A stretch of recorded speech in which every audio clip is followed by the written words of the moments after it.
Hello guys, কেমন আছেন সবাই? Welcome to sigma story. এমন একটি মাঙ্কি টয় যাতে চাবি দিলেই কারো না কারো মৃত্যু নিশ্চিত, আর সেই মৃত্যু হয় খুবই ভয়ঙ্কর ভাবে। আজকে এক্সপ্লেন করতে যাচ্ছি দ্য মাঙ্কি মুভিটি। তো মুভির শুরুতেই এক ক্যাপ্টেনকে দেখানো হয় যার ড্রেস ছিল পুরো রক্তে ভরা। ক্যাপ্টেন একটি দোকানে গেলে দোকানদার তার হাতে একটি মাঙ্কি টয় দেখতে পায়। দোকানদার তখন ক্যাপ্টেনকে জিজ্ঞাসা করে যে তোমার এই অবস্থা কেন, আর তোমার হাতের টয়টাই বা ভাঙা কেন?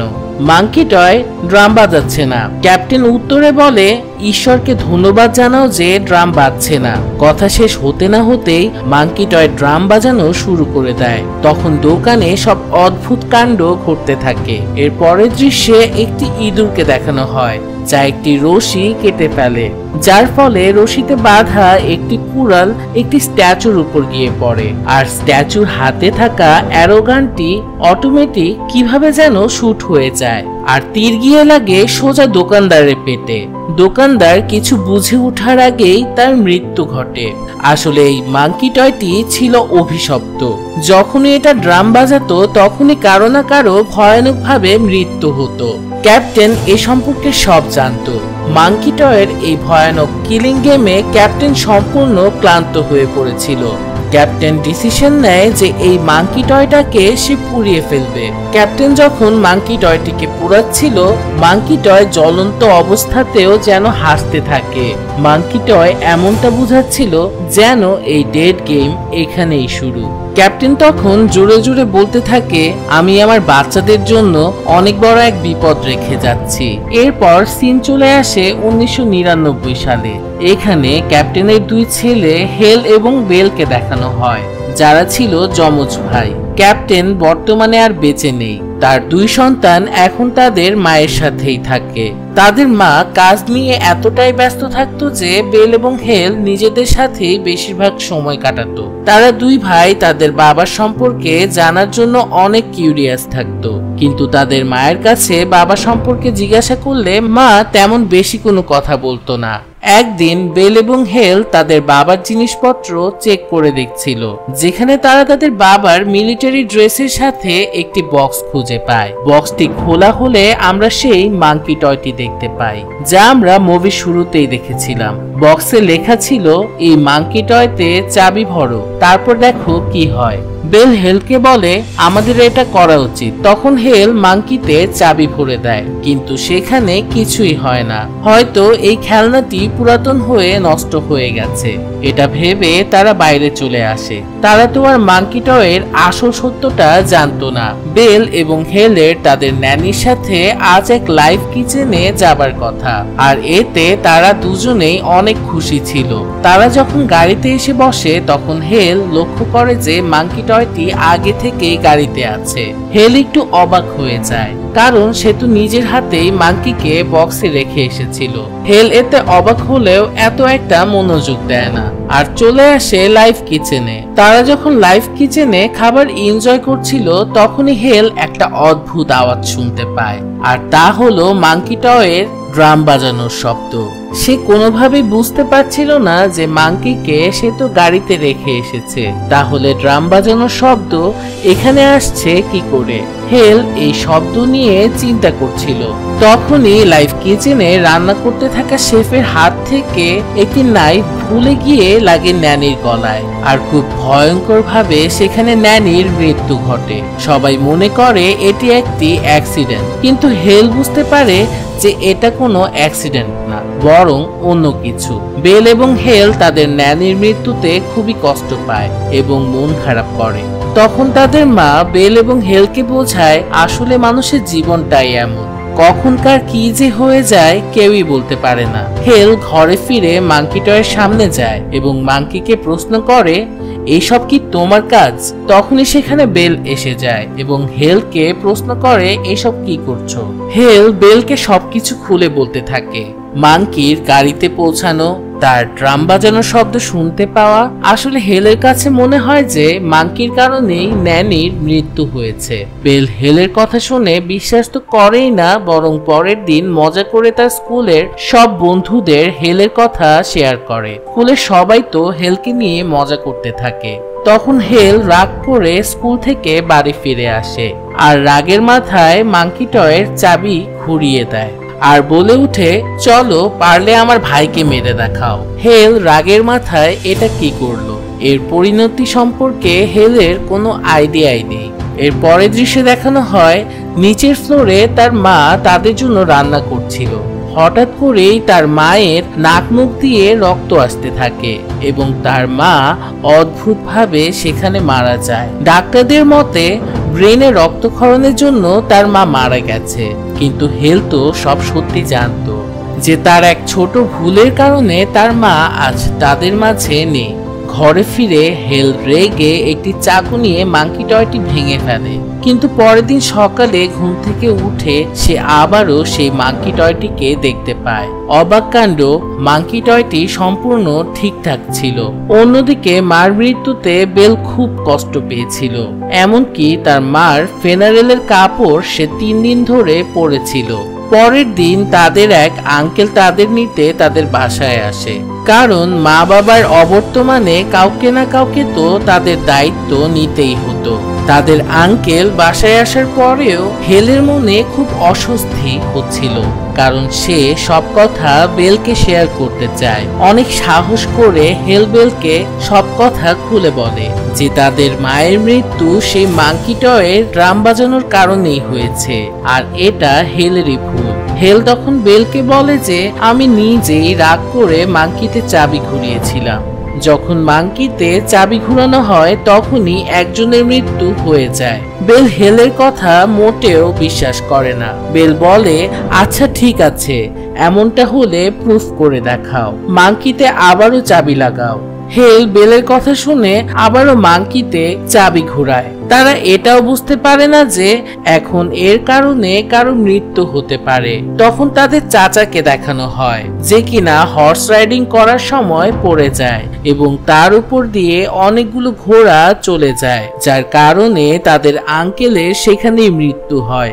এই ঘটনায় বেল বুঝে যায় যে হেল সত্যি কথা বলছে। তারা দুই ভাই এখন ডিসাইড করে যে মাংকি টয়কে দূরে কোথাও ফেলে আসতে হবে। তাই তারা মাংকি টয়কে একটি বক্সে রেখে তার চেইন দিয়ে ভালো করে বেঁধে একটি পরিত্যক্ত কুয়াতে ফেলে দেয়। এটা করার পর সবকিছু আবারও স্বাভাবিক হয়ে যায়। এরপর দেখানো হয় 25 বছর পরের সময়। হেল এখন অনেক বড় হয়ে গেছে। সে একটি স্টোরে স্টোর কিপারের জব করে। হেল তার ভাই বেলের সাথে দীর্ঘ 25 বছর একবারও দেখা করেনি, কারণ সে মনে করত যে তাদের দুই ভাই এক হলেই আবারও সেই মাংকি টয় ফিরে আসতে পারে। সেই মৃত্যু খেলা আবারও না শুরু হয়ে যায়, এই কারণে হেল বেলের সাথে এত বছর যোগাযোগ করেনি। এর পরের সিনে দেখানো হয় হেল তার ম্যানেজারের কাছে ছুটি চায়, কারণ সে তার ছেলের সাথে দেখা করতে চায় যে তার এক্স ওয়াইফের সাথে থাকে। তার এক্স ওয়াইফের বাসায় গিয়ে হেল একটি খবর জানতে পারে যে তার এক্স ওয়াইফ এবং তার হাজবেন্ড খুব তাড়াতাড়ি তার ছেলে পেটের লিগ্যাল কাস্টাডি নিতে যাচ্ছে, যার অর্থ হেল চাইলেও তার ছেলের সাথে এখন আর বেশি সময় কাটাতে পারবে না। হেলের কাছে মাত্র সময় ছিল 2 দিন, তাই হেল তার ছেলের সাথে কিছু বিশেষ মুহূর্ত কাটানোর জন্য একটি রোড ট্রিপে বের হয়ে যায়। রাতে তারা একটি মোটেলে ওঠে। মোটেলে ঘুমানোর সময় পেট হেলকে তার ফ্যামিলি সম্পর্কে প্রশ্ন করতে থাকে আর জিজ্ঞাসা করে, আপনার কি কোনো ভাই আছে? হেলের তখন বেলের কথা খুব বেশি মনে পড়ে যায়, কিন্তু সে পেটকে মিথ্যা কথা বলে। সে বলে, না, আমার কোনো ভাই নেই। এর পরের দৃশ্যে এক মহিলাকে দেখানো হয়, আর এই মহিলার কাছেই হেল এবং বেল তার আঙ্কেল মারা যাবার পর বড় হয়েছে। এই মহিলা ছিল তার আঙ্কেলের ওয়াইফ, যার মৃত্যু মাংকির কারণে হয়েছিল। বর্তমানে মহিলাটি হঠাৎ তার ঘরে কিছু অদ্ভুত শব্দ শুনতে পায়। তার কাছে মনে হতে থাকে কেউ তার ঘরে ঢুকে পড়েছে। তাই সে তার হাতে একটি গান নিয়ে নিচে চেক করতে নামে। তার কাছে মনে হচ্ছিল কেউ তাদের বেসমেন্টে গিয়েছে। বেসমেন্ট থেকে তখন ড্রাম বাজানোর শব্দ আসতে থাকে। চেক করতে বেসমেন্টে গেলে ঠিক সেই সময় বেসমেন্টের একটি সিঁড়ি ভেঙে মহিলাটি নিচে পড়ে যায় আর তার মুখে অনেকগুলো পিন ঢুকে যায়। মহিলা নিজেই সব পিন অনেক কষ্ট করে তার মুখ থেকে খুলতে থাকে। নিজের চেহারার অবস্থা আয়নাতে দেখার সময় তার নাকে গ্যাসের গন্ধ আসতে থাকে। কিচেনে চেক করতে গেলে স্টোভের কাছে যেই মুখ দিয়ে গন্ধ শুনতে যাবে ঠিক সেই সময়ই একটি স্পার্ক হয়ে স্টোভে আগুন জ্বলে ওঠে আর তার মুখ পুরো আগুনে জ্বলে যায়। এই আগুন নিয়ে চিল্লাতে চিল্লাতে মহিলাটি দৌড়াতে থাকে এবং বাড়ির বাইরে থাকা বিলবোর্ডের সূচালো একটি কাঠের উপর গিয়ে পড়ে সেখানে তার মৃত্যু হয়ে যায়। ঠিক সেই সময় হেল মোটেলে শুয়ে ভয়ানক এক স্বপ্ন দেখছিল। স্বপ্নতে হেল তার মাকে ভয়ানক রূপে দেখতে থাকে, যেখানে সে মাঙ্কিকেও দেখতে পায়। তখনই ফোনে কল আসার শব্দে হেলের ঘুম ভেঙে যায়। এত বছর পরে বেল তাকে কল করেছে। কল রিসিভ করতেই বেল হেলকে বলে ওঠে মাঙ্কি আবারও ফিরে এসেছে। মাঙ্কি আবারও সেই ডেড গেম শুরু করেছে। তখন এই নিয়ে তাদের দুই ভাইয়ের মধ্যে কথা হতে থাকে। মাঙ্কিকে যে করেই হোক থামাতে হবে, কিন্তু এই কাজটা কে করবে তা নিয়ে তাদের মধ্যে ঝগড়া হতে থাকে। কথা বলতে বলতে হেল রুমের বাইরে চলে আসে। হঠাৎ করেই হেল লক্ষ্য করে যে পাশে এয়ার কন্ডিশনার থেকে কিছু শব্দ আসছে। হঠাৎ করে স্পার্ক করে এয়ার কন্ডিশনারের আউটার বক্সটি নিচে এসে পড়ে আর একটি কারেন্টের তার ছিঁড়ে সেখানে থাকা পুলের পানিতে পড়ে। ঠিক সেই সময়ই একটি মেয়ে সুইমিং করার জন্য পুলে জাম্প করে, কিন্তু ইলেকট্রিক শকের কারণে অদ্ভুতভাবে সেখানে ব্লাস্ট হয়ে সে মারা যায়। হেল এই দৃশ্যে অনেক ভয় পেয়ে যায় আর বুঝতে পারে মাঙ্কি আগের থেকে আরো অনেক ভয়ানক রূপে ফিরে এসেছে। এখন তো তার নাম নিলেই মৃত্যু খেলা শুরু হয়ে যায়। হেল এরপর পিটকে তার বাসায় ফিরিয়ে দিয়ে আসার সিদ্ধান্ত নেয়, যেন তার ছেলের কোনো ক্ষতি না হয়। কিন্তু পিট তো তার বাবার পুরাতন বাসায় যাবার জন্য বায়না করতে থাকে, যেখানে হেল তার আন্টির সাথে থাকতো। এটা হেলের কাছে তার ছেলের শেষ ইচ্ছা ছিল, তাই হেল তাকে আর না বলতে পারে না এবং আন্টির বাসায় নিয়ে যায়। সেখানে আন্টির মৃত্যুর পর তার জিনিসপত্রের নিলাম হচ্ছিল। সেখানে সেই মাঙ্কি টয়টিও ছিল, যাকে এক ছেলে নিলামে কিনে নিয়েছিল। রাস্তায় হেল তার পাস্টের কথা চিন্তা করে খুব মন খারাপ করে। যেমন হেল তার বাবার কথা চিন্তা করত, কিন্তু তার মা তাদের বাবা সম্পর্কে তাদের কিছুই জানাতো না। এরপর তো তাদের মাও মারা যায়। তখনই এক মহিলা এসে তাদের গাড়ির গ্লাসে নক করে। সেই মহিলাটি ছিল এক এজেন্ট। সেই মহিলার কাছে হেল শহরে ঘটে যাওয়া অদ্ভুত সব মৃত্যু সম্পর্কে জানতে পারে। এসব জেনে হেল শক হয়ে যায় এবং বুঝতে পারে মাঙ্কি টয় এই শহরেতেই আছে। তারা কথা বলার সময় পিট জানতে পারে যে তার বাবার এক ভাইও ছিল। হেল তখন মাঙ্কি টয়টি খোঁজার জন্য আন্টির বাসায় স্টোর রুমে চলে যায়, যেখানে সব মালামাল রাখা ছিল। হেল সেই মাঙ্কি টয় কোথাও খুঁজে পাচ্ছিল না, কিন্তু সেই এজেন্ট মহিলা এক আলমারির দরজা খুলতেই আলমারিতে থাকা একটি শর্টগান অটোমেটিক ফায়ার হয়ে এজেন্ট মহিলাটি সেখানেই মারা যায়। মহিলা মারা যেতেই পুরো স্টোর রুমে ড্রামের শব্দ হতে থাকে। হেল কোনোভাবে জানতে পারে যে তার ভাই বেল এই শহরেই আছে, কিন্তু সে তার সাথে কেন যেন দেখা করছে না। ফোনে হেল বেলকে বারবার দেখা করতে বলার পরেও বেল তার সাথে দেখা করে না। তখন হেল বেলের লোকেশন ট্রেস করতে থাকে। অন্যদিকে আমাদের বেলকে দেখানো হয় বেলের নিয়ত কোনোভাবেই ভালো বলে মনে হচ্ছিল না। যে মাঙ্কি টয় হেল সব জায়গাতে খুঁজে বেড়াচ্ছিল তা আসলে ছিল বেলের কাছে। বেল মাঙ্কি টয়টিকে এত যত্নে তার কাছে রেখেছিল দেখে মনে হচ্ছিল মাঙ্কি টয়টি যেন তার খুব প্রিয় কোনো বন্ধু। বেল তার পুরো ঘরে অনেকগুলো ট্র্যাপ সেট করে রেখেছিল, কারণ বেল জানতো হেল সেখানে আসবে। বেল আসলে হেলের উপর প্রতিশোধ নিতে চায়, কারণ সে মনে করে তার কারণেই তার বাবা মা আঙ্কেল সবার মৃত্যু হয়েছিল। এই সবের পেছনে হেলই দায়ী। বেল এতগুলো বছর এত একা ছিল তার কারণ হেলি। এর কারণে বেল হেলকে মেরে ফেলতে চায়। এরপর পাস্টের সিন দেখানো হয়, যেখানে কুয়াতে বক্স ফেলার পর বেল আবারও সেই কুয়াতে নেমেছিল।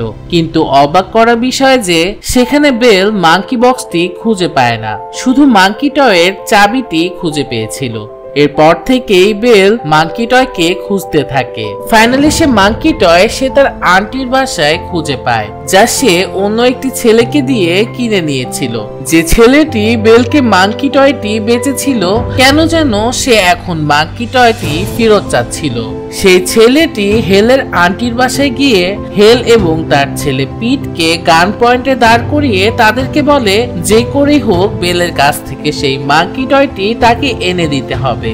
হেল সেখানে ছেলেটিকে বোঝানোর অনেক চেষ্টা করে, কিন্তু ছেলেটি কিছুই বুঝতে চায় না। উল্টো হেল এবং তার ছেলে পিটকে একটি কারে করে নিয়ে বেলের বাসার সামনে গিয়ে পৌঁছায়। বেল তখন পিটকে মাঙ্কি টয়টি আনতে পাঠায়। পিট কোনোভাবে ট্র্যাপগুলো থেকে বেঁচে বেঁচে বেলের কাছে গিয়ে পৌঁছায়। পিটকে দেখে বেল তাকে মাঙ্কি টয়টি দিয়ে দেয়। আসলে পিট তো মাঙ্কি টয় সম্পর্কে কিছুই জানতো না। বেল পিটকে তখন মাঙ্কি এর চাবিটি ঘুরাতে বলে, আর এ সম্পর্কে কিছু না জানা পিট মাঙ্কি টয়ের মাঝে চাবিটি ঘুরাতেই বাইরে কারে থাকা ছেলেটির হাতে থাকা সেই গানটি অটোমেটিক ফায়ার হয়ে যায়। সেখানে থাকা হেলের এতে কোনো ক্ষতি হয় না, কিন্তু গাড়ির গ্লাস ভেঙে গুলিটি সোজা গিয়ে লাগে এক মৌমাছির চাকে। তখনই মৌচাক থেকে সব মৌমাছি এসে ছেলেটির মুখে ঢুকে যায় এবং কামড়ে ছেলেটিকে সেখানেই মেরে ফেলে। এসব দেখে হেল বুঝতে পারে যে মাঙ্কিতে চাবি দেওয়া হয়েছে। এবার হেল নিজেই বেলের ঘরে ঢুকে পড়ে। দরজার ডক্টর দিয়ে কোনোভাবে সে হেলের বাসাতে প্রবেশ করে। তখনই বেল তার সামনে এসে দাঁড়ায়। এত বছর পর দুই ভাইয়ের মধ্যে জমে থাকা সকল রাগ মারামারিতে রূপ নেয় এবং তাদের মধ্যে মারামারির সময় তারা তাদের মনে জমে থাকা সব কথাগুলো একে অন্যের সাথে বলতে থাকে। ফাইনালি তাদের মধ্যে সকল ভুল বোঝাবুঝি শেষ হয়। দুজন একজন অন্যজনকে সরি বলে। কি ভাবছেন মুভিটি এখানেই শেষ? না, হঠাৎ করে তখন মাঙ্কি টয়টি ড্রাম বাজাতে শুরু করে আর সে শব্দে ঘরের ফ্লোর কাঁপতে শুরু করে। বেল ফ্লোর ভেঙে নিচে পড়ে যায় আর দুর্ভাগ্যবশত নিজের তৈরি ট্র্যাপেই নিজেই মারা যায়। এর সাথে পুরো শহরেও ধ্বংসলীলা শুরু হয়, এমনকি সেই শহরের উপর দিয়ে উড়ে যাওয়া প্লেনও ক্রাশ হয়ে যায়। পুরো শহরে শুরু হয়ে যায় মৃত্যুর তাণ্ডব। হেল এবং তার ছেলে পিট কোনোভাবে সেখান থেকে বেরিয়ে আসে। তারা তখন ডিসাইড করে যে এই মাঙ্কি টয়টি তারা নিজেদের কাছেই রাখবে, যেন আর কেউ কোনোদিন এই মাঙ্কি টয়টি ব্যবহার করে মৃত্যু খেলা আর চালনা করতে পারে। শহর ছাড়ার সময় তারা তাদের গাড়ির সামনে একটি অদ্ভুত হর্সম্যানকে দেখতে পায়, যা এই শহরের ধ্বংসকে ইঙ্গিত করছিল। আর এর মধ্য দিয়েই শেষ হয়ে যায় এক অন্যরকম হরর মুভি দ্য মাঙ্কি। তো মুভির এক্সপ্লেনেশনটি কেমন লাগলো কমেন্ট বক্সে কমেন্ট করে জানাতে ভুলবেন না যেন। আর এরকম আরো অনেক মুভির এক্সপ্লেনেশন পেতে সিগমা স্টোরি চ্যানেলটি সাবস্ক্রাইব করে আমার পাশেই থাকুন। আবারও দেখা হচ্ছে নতুন কোনো মুভির এক্সপ্লেনেশন নিয়ে। ততদিন পর্যন্ত সবাই ভালো থাকবেন, সুস্থ থাকবেন।